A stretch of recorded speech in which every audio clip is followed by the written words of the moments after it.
네, 반갑습니다, 여러분들. 단타수장 전문가입니다. 자, 대형주들이 그동안 반년 넘게 조금 오랜 시간 동안 시세가 많이 처져오던 종목들이 상당히 좀 많습니다. 자, 이런 와중에 우리가 어느 쪽으로 조금 접근을 해야 이 대형주들로 편안하게 수익을 볼 수 있을까에 대해서 고민을 좀 많이 하실 것 같아요. 왜냐면 보통 우리가 주식 투자를 그래도 나름 정석으로 하려고 하시는 분들은요, 대형주, 우량주, 시총 상위 종목들, 이런 종목들 중심으로 이제 매매를 하실 텐데, 근데 이렇게 해서 장기 투자 관점이든 단기 투자 관점이든 대형주와 우량주 중심으로 투자를 했지만서도 최근에 한 반년 넘는 시간 동안 너무나 힘든 시간이 지속이 돼 왔었어요. 삼성전자가 1월 11일 날 96,800원을 찍어 놓고서 그 뒤로부터 줄곧 내리꽂아서 지금도 7만원이라는 가격을 간당 대롱대롱 하고 있는 상황이에요. 1년이 넘는 시간 동안 주가는 그 자리를 다시는 오지 못했어요. 삼성전자가 여전히 실적이 싸다, 좋다, 많이들 외치고는 있지만, 맞아요, 좋습니다. 근데 좋은데 왜 못 가냐고. 그러면 삼성전자 기준으로 했을 때는요, 2018년도에 영업이익이 최고로 많이 높았을 때가 58.8조 정도 수준이었어요. 거의 59조 정도 수준이었는데 19년도 20년도 잠깐 좀 처지다가 21년도 잠정 실적 기준으로 했을 때는 그래도 53조 원 수준까지 조금 5조 원 못 미치는 수준으로 그래도 회복은 좀 했습니다만, 2020년도 기준으로 했을 때는 한 60조를 넘어설 것으로 일단 예상을 하고 전망은 하고 있는데, 과연 이 부분이 가능할까? 이게 일단은 우려스러운 거예요. 그리고 특히나 2021년도 기준으로 했을 때는 하이닉스도 마찬가지고 카카오도 마찬가지고 삼성전자도 마찬가지고 좀 약간 오버슈팅한 면이 없지 않아 있죠. 시장의 유동성으로 인해서, 그리고 많은 개인 투자자분들의 수급이 몰리고 쏠려서 그 작년에 삼성전자 96,800원까지 찍을 당시에 개인이 기관보다 더 많이 들고 있었어요. 이런 식으로 엄청나게 유동성을 밀어붙이면서 올려놨었는데, 지금은 이제 유동성 장세는 끝났죠. 그러면 이제는 펀더멘털적인 측면으로, 그 다음에 기업의 어떤 어닝에 초점을 두고서 우리가 분석을 좀 해볼 필요가 있겠죠. 일단은 수급은 둘째치고 밸류가 그만큼 따라줄 수 있느냐를 봐야 되는 상황이고, 작년이나 재작년 같은 경우에는 밸류나 실적이 어차피 회복 국면이야, 어차피 밑에서부터 튕겨서 올라오고 있으니까 유동성으로 조금 더 밀어붙여보자, 이런 상황이었죠. 그래서 단순하게 삼성전자나 하이닉스, 카카오 이런 종목들을 그냥 너무 심플하게 생각해서는 안 된다. 아시겠죠? 오히려 더 디테일하고 더 진지하게 분석을 해야 되고 더 깊게 분석을 해야 되는 건데, 오늘 몇 가지 포인트만 좀 짚어드리면서 영상 마무리해보도록 하겠습니다. 자, 본격적인 시작에 앞서서 여러분들 구독, 좋아요, 알림 설정부터 한 번씩 꼭 부탁드리겠습니다.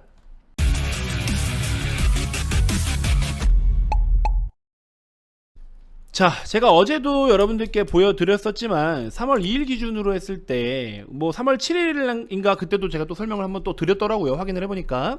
그래서 이제 비제주 중심으로 좀 보셔야 되고, 전쟁 리스크가 일단은 최종적으로 끝이 나면은 우리가 우크라이나랑 러시아에 의존하고 있는 것들이, 원자재들이 은근히 많아요. 그래서 그런 부분들로 인해서 우리나라 국내 기업들에도 당연히 영향을 주고, 또 전반적인 물가 상승을 촉발시켜서 이런 것들이 결국에 기업들의 이익을 막는다. 그리고 인플레이션이 건전하게 정상 수준에서, 정상 범위 내에서 인플레이션이 발생을 해야 되는데, 너무 지나친 인플레이션은 오히려 이제 우리가 나중에 좀 더 부작용을 안을 수가 있다. 자, 기본적으로 보시면 여러분들, 가격이라는 것, 제가 이 설명을 정말 많이 드렸는데 한 번만 더 설명을 좀 드려볼게요. 가격이라는 거는 결국에 수요와 공급으로 결정이 되죠. 자, 가격 결정은 수요와 공급으로 인해서 가격이 결정이 되는데, 기본적으로 그러면 수요가 늘고 공급이 줄어들면요, 그럼 가격이 어떻게 됩니까? 공급량이 적을수록 그러니까 공급량은 줄어들고 수요는 늘어나. 그럼 어떻게 돼? 가격은 비싸지죠. 나는 물건이 필요한데 파는 데가 없어. 그럼 웃돈 얹어서 사야 되죠. 그런 상황인 거고, 반대로 물건을 생산을 많이 하는데 살 사람이 없어. 그럼 떨이라도 빨리 팔아야 되죠. 그러니까 공급은 많은데 수요는 없어. 그럼 어떻게 돼? 가격은 똥값이 돼요.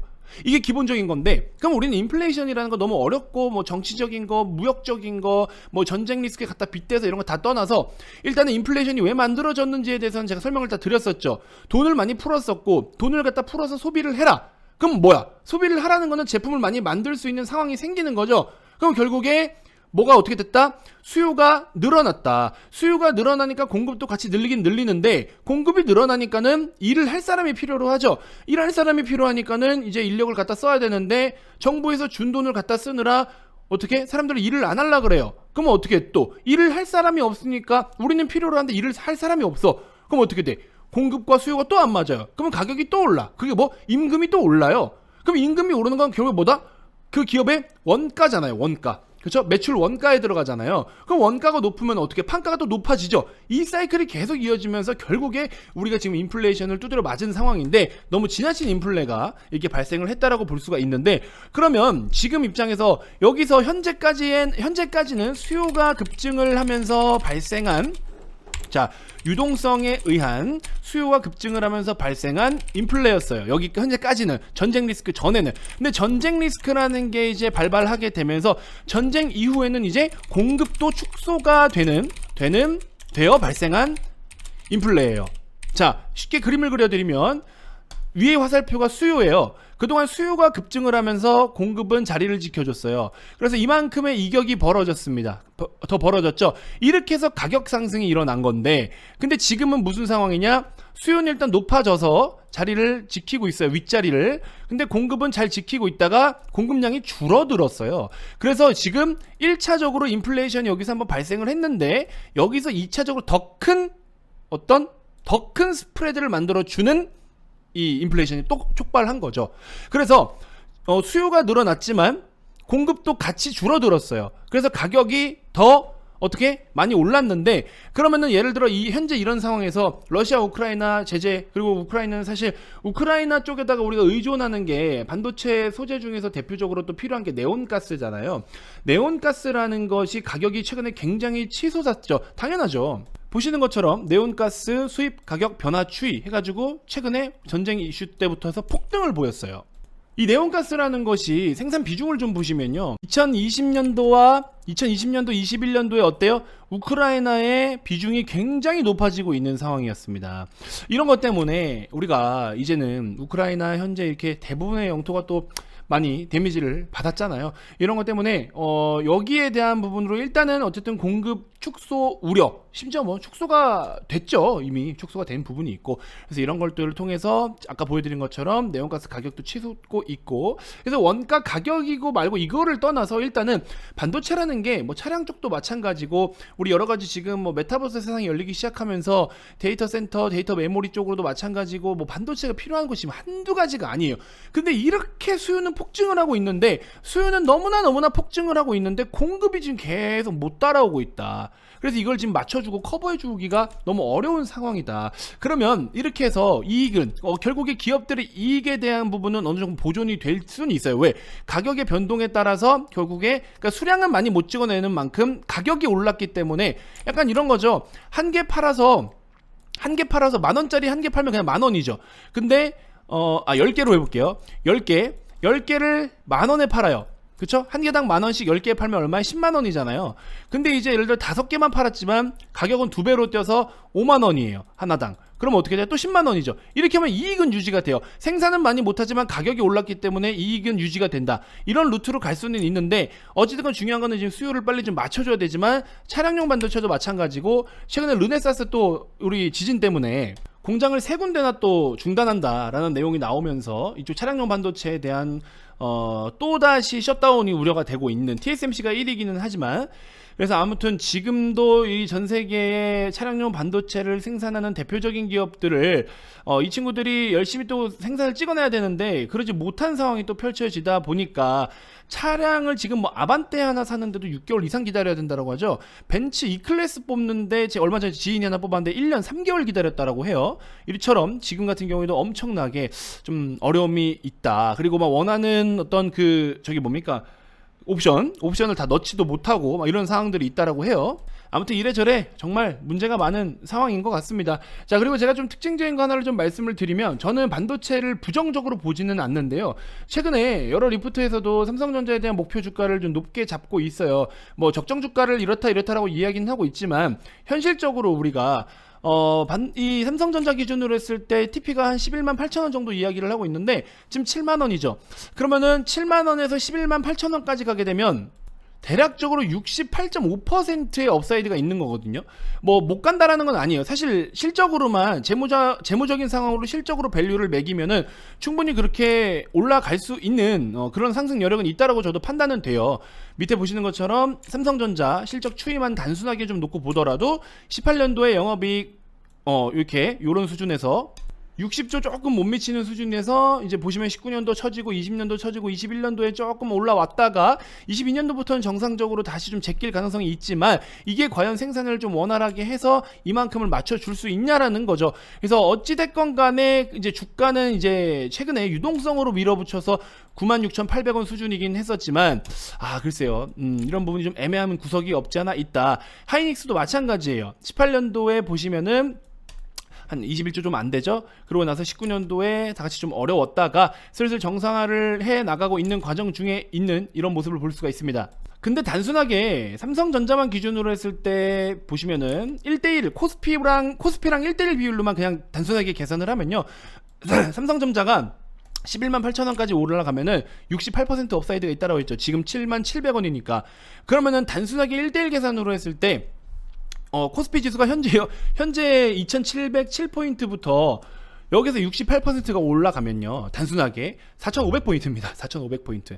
그래서 삼성전자의 적정 주가를 구해놓고서 우리나라 시장을 보면은 자꾸 코스피가 싸다 진짜 일부 낙관론자들은 3500, 4000 뭐 최근에 대선 후보 뭐 누구께서도 뭐 4000 가야 된다 이런 이야기 하시는 게 뭐 사실 우리가 산술로는 그게 현실적일 수 있다라고 생각을 할 수도 있어요. 산술로는 그렇게 가야 된다라고 우리가 인지를 할 수도 있겠지만 과연 이게 현실적으로 그냥 그렇게 밸류대로만 움직일까요? 주가라는 게 밸류대로만 움직이고 실적대로만 무조건 움직이지 않잖아요. 여러분들 아시다시피. 그래서 이런 부분까지도 어느 정도 계산을 하고 감안을 해야 된다라는 점. 그래서 일단은 하이닉스 같은 경우에도 마찬가지로 제가 말씀을 드리고 싶은 게 뭐냐면은 여러 가지 좋은 내용들도 많은 건 사실이고 실적 전망치나 추정치 모두 다 괜찮아요. 근데 키옥시마 때도 오염 이제 이슈로 인해서 셧다운 됐을 때, 그죠? 그때가 요때쯤일 거예요. 그래서 제가 사지 말라고 막 그런 이야기를 했었거든요. 요 당시 어디였을 겁니다. 사지 말라고 했어요. 이게 일시적으로 셧다운이 일어나서 가격이 오르는 걸로 수혜를 받을 수는 있겠지만 생산량이 기존의 고객사들에서 뭐 크게 뭔가 달라질 그런 건 없다. 그래서 키옥시마 거를 뭐 일시적으로 뭐 다 뺏어올 수도 없는 거고, 잠깐 뭐 한 달 정도 그렇게 문제가 생겨서 공급 차질이 있을 때는 뭐 다른 기업들로부터 이 수급을 좀 해결을 하기도 하지만 이게 직접적으로 주가의 밸류를 엄청나게 껑충 뛸 만큼의 밸류를 재평가할 만한 모멘텀이라고 평가하기에는 좀 다소 어렵다, 이렇게 말씀을 분명히 드렸습니다. 그래서 뭐 강력한 모멘텀이고 뭐고 이런 걸 떠나서 제가 봤을 때 삼성전자 하이닉스가 주가가 더 추가적인 폭등을 보이기 위해서는 그냥 실적이 압도적으로 깡패로 나와야 됩니다. 그리고 대표적으로 한 삼성전자 같은 경우에는 지금 돈을 정말 안 써요. 돈을 좀 많이 써줘야 되는데 돈을 상당히 안 쓰는 게 좀 아쉽고, 모멘텀이 기존의 중소형주들의 그런 모멘텀 수준으로는 안 됩니다. 상당히 살벌한 모멘텀을 가지고 와야 주가가 또 폭등을 보일 수 있는 부분도 있고, 그래서 어찌됐건 굉장히 조금 흐름들이 뭐 우리가 과연 원하는 것만큼의 시세를 내어줄 수 있을까에 대한 고민을 한다면 그 부분은 조금 조심스럽게 말씀을 좀 드려보고 싶어요. 추가적으로 이제 카카오 쪽을 보시면은, 카카오는 솔직히 말씀드리면 지금 이 시점에서부터, 이 시점이 아니죠, 바짝 최근부터 요런 이제 머리를 본격적으로 들 때 제가 여러분들께 계속 강조드린 게 뭐예요? 본전 심리로 매도하지 마라. 이거 아무리 물려있고 몇 개월 동안 물려서 힘든 시간들이 됐을지언정 이번에 올라오는 카카오 시세 절대 매도하지 마라. 네이버 당연히 매도하지 마라. 제가 그렇게 계속 지금 강조를 좀 드리고 있죠. 물려있는 거는 솔직히 죄송하지만 개인 사정이에요. 근데 이제 올라오는 시세에 대해서는 얘네들이 뭐 때문에 어떤 좋은 내용을 가지고 올라오는지를 확인을 좀 해줘야 되는데 약간 이런 거죠. 이런 데서 물렸어. 한 달, 두 달, 세 달, 네 달, 다섯 달, 반년 기다려서 이제 막 올라. 본전에 빨리 나와버려야지. 근데 거기서부터 대세 상승 나옵니다. 똑같겠죠. 한 37만 5천 오면은 또 팔고 싶을 거예요. 여기가 심리적으로 딱 저항선이거든요. 여기서 팔고 나면 이제 또 갑니다.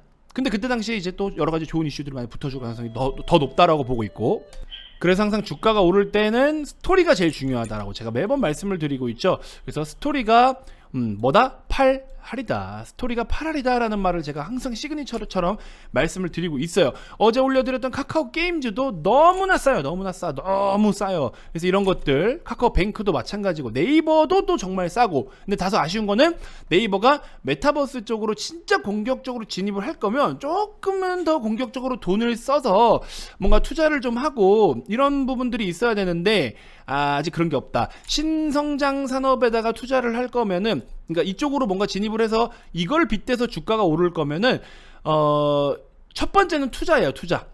투자를 좀 많이 해야 된다. 연구하기 위한 연구 비용, 그다음에 공장을 짓는 어떤 산업군들이면은 공장 짓는 캐파 증설 비용, 이게 투자를 좀 많이 해야 되는데 기업은 투자를 해서 성과를 만들어내야 되거든요. 근데 이 투자를 지금 안 한다라는 건 니네 무슨 생각이냐라고밖에는 말할 수가 없겠죠. 그래서 그런 부분들도 염두는 좀 하고 계셔야 된다.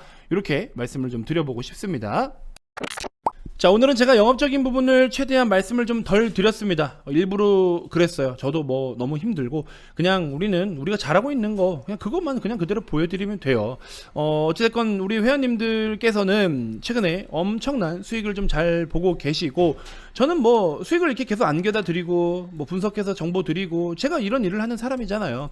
근데 뭐 이런 걸 가지고 거짓말을 하면서까지 여러분들한테 영업적으로만 하고 싶지도 않고요. 저는 제 일에 딱 거기 제가 해야 될 것들만 했을 때 저라는 사람이 마음에 들고 나 저 사람을 믿고 한번 해보고 싶다, 그런 것들. 근데 이제 뭔가 해보고 싶은데 비용적인 부분이 또 많이 부담이 될 수도 있잖아요. 그럼 그런 걸 좀 덜어드리는 거를 여러분들께 또 뭐 중간중간 혜택을 드리기도 했던 거고, 한 달에 44만 원이라는 금액은요, 글쎄요, 여러분들이 다른 서비스를 이용하면서 이용해보신 분들도 있겠지만 이거는 정말 저렴한 거예요. 금액을 가지고 자꾸 말장난하고 금액을 가지고 뭐 이러쿵 저러쿵 영업을 하는 거는 그거는 썩 바람직하지 않다라고 봅니다. 뭐 내가 수익 많이 벌어줄 테니까, 수익 많이 내줄 테니까는 나한테 뭐 몇백만 원 내라? 글쎄요, 뭐 내주고 얘기를 해요. 그러면 내주고. 저희는 그런 거 없습니다. 그냥 딱 오셔서 한 달에 44만 원 그냥 이거 다 해요. 그냥 이거 이대로 이용하시면 됩니다. 그냥 아시겠죠? 돈 벌어서 연장하세요. 또 그냥 오셔서 처음부터 이 사람이 어떤 사람인지도 모르고 나랑 맞는지 안 맞는지도 모르고 돈을 진짜 벌어주는지 아니면 그냥 입으로만 맨날 유튜브에서 떠드는지 이런 걸 직접 오셔서 경험을 해보고 그러고 마음에 들면 하시라고요. 한 달에 뭐 200만 원이니 300만 원이니 한 달에 200인데요. 서비스 6개월 넣어드릴게요. 뭐 이런 데 있죠? 다 불법이에요. 그래놓고서는 지금 해가지고 1년씩 막 6개월씩 막 이렇게 결제를 해놓고서 나중에 환불하고 싶어가지고 환불했더니 법무팀이 있니 뭐니 막 떠들죠? 해지 방어팀이 있고 막 이런 거 있죠? 예, 그런 거 열에 8, 9은 물론 정직하게 진짜 하시는 분들도 있지만 열에 9은 아시죠 여러분들? 그럴 시간에 그렇게 해서 고객들과 다툴 시간에 이렇게 마이크 앞에 앉아서 한 자라도 더 여러분들께 정보를 전달해드리는 데 시간을 저는 쏟고 싶네요. 기타 이하 나머지 판단들은 여러분들이 알아서 해주시기 바라겠습니다. 아시겠죠? 유사투자 자문업이라는 것 자체가 잘못된 거 아니에요. 저희도 합법적으로 신고 다 하고 법규라는 게 있습니다. 이걸 모두 다 지키고 준수하면서 운영을 하고 있습니다, 회사를. 그리고 저와 함께 하시는 수백 명의 회원님들이 이렇게 엄청난 돈을 계속 벌고 있어요, 꾸준하게. 그죠? 이런 것들이 자체적인 검증이자 공증이 되는 겁니다. 무슨 변호사 공증을 수수료 주고 왜 그걸 돈 주고 끊어가지고 돈 아깝게, 그죠? 그 돈으로 다른 걸 하나라도 더 하면 되겠죠. 자, 아무튼 이렇게 좀 말씀을 드리고 싶고요. 유사투자자문 서비스라는 거는 여러분들이 주식을 혼자 하기 어렵기 때문에 도움을 받으려고 하는 거예요. 내가 골프를 치든 축구를 하든 뭘 하든 레슨을 받는 경우들이 있죠. 뭔가 잘하고 싶으면 가서 수업료를 주고 레슨을 받잖아요. 근데 이제 이 선생님이 잘하는 사람이냐 못하는 사람이냐 그 차이긴 하지만, 그렇기 때문에 선생님을 골라야 되지만 레슨을 받고 수업을 받는 게 불법인 건 아니잖아요. 물론 막 불법 과외 막 이런 것도 있긴 하지만. 그래서 여러분들은 저라는 사람이 마음에 든다면 이 유사투자자문업의 서비스를 이용하는 거는 당연한 일인 거예요. 주식으로 돈을 벌고 주식으로 뭔가 하고 싶고 주식을 통해서 내가 진짜 경제적 여유와 자유를 누리고 싶다, 이거는 당연히 해야 되는 거죠. 이 업종 모든 걸 다 불법이라고 생각하고 양아치들이라고 생각하지 마세요. 어떤 다른 데 댓글 가보면 주식 유튜브 하는 사람들 뭐 다 양아치들이다, 뭐 사기꾼들이다 막 이렇게 댓글 다시는 분들이 있는데 그거 다 자기 얼굴에 침 뱉는 거예요. 못하니까 열등감에 이런 것 때문에 막 자신감 없고 열등감 이런 걸로 인해서 자꾸 그런 댓글을 남기고 다니는 거예요. 저한테는 뭐 그런 댓글은 없었지만 아직까지는. 아니 실제로 돈 잘 벌고 있는데 뭘 그거 일시적으로 주가 빠지고 대응 못하고 팔라는 자리에 안 팔아가지고 마이너스 30% 40% 대놓고서는 남 탓하고 있고 괜히 엉뚱한 거 하지 마시고요. 다 본인 얼굴에 침 뱉는 겁니다. 그런 거 하지 마세요. 그냥 기초적이고 기본적인 것만 매뉴얼만 잘 준수하시면 다 이렇게 저랑 같이 돈 벌 수 있습니다. 아시겠죠? 그래서 그동안에 하락장일 때 제가 이벤트를 진행을 해드렸는데 이제 불장 좀 오면은 저 이벤트 지금 어지간하면 잘 안 하려고 좀 계획을 세우고 있어요. 저는 여러분들한테 그때그때 좋은 기회마다 혜택을 오히려 더 드리고 있어요. 더 이런 것들이 기회를 잘 잡으셨어야 되죠. 하지만 지금은 이벤트를 하지 않아도 여러분들 기존에 30일에 44만 원이더라도 앞으로 시장이 또 좋다면 이거 뭐 이벤트 이상으로 더 벌어 드릴 텐데. 그래서 저는 이벤트 내렸습니다. 아무튼 그렇게 좀 참고해 주시고요. 010-221-2353 주말에도 연락 주셔도 좋습니다. 주말에 여러 가지 교육 자료들도 드리니까 오셔서 좀 시청하시고 같이 또 힘내서 다음 주 한 주 또 불장이 올지 않을지 모르겠지만 잘 또 만들어 가봐야 되지 않겠습니까? 그죠? 자, 가입 문의 많이 주시고요. 진짜 전문가와 함께 하시면서 많은 수익과 여러 가지 교육 자료들과 나의 능력치를 한층 더 끌어올려서 주변 사람들에게 떳떳한 주식 하세요. 주식하면 망한다. 야, 너 주식해서 돈 벌겠냐? 단타 쳐서 돈 버냐? 장투, 네가 장투하겠냐? 이런 쓰잘데기 없는 소리 자꾸 주변에서 한 번쯤은 들어보셨죠? 앞으로 여러분들 이제 저와 함께 하시면 그런 분들은 다시는 여러분들한테 그런 소리 못 합니다. 아시겠죠? 너 어디서 뭐 보고 한 거야? 이런 얘기 반드시 나옵니다. 아시겠죠? 비밀이에요. 말씀해 주지 마세요. 여러분들이 그렇게 남들에게 부러움을 받고 그거면 전 만족합니다. 아시겠죠? 자, 아무튼 가입 문의 많이 주시고요. 다음 영상에서도 제가 또 더 좋은 정보들로 여러분들께 인사드리도록 하겠습니다. 지금까지 단타수장 전문가였습니다. 고맙습니다.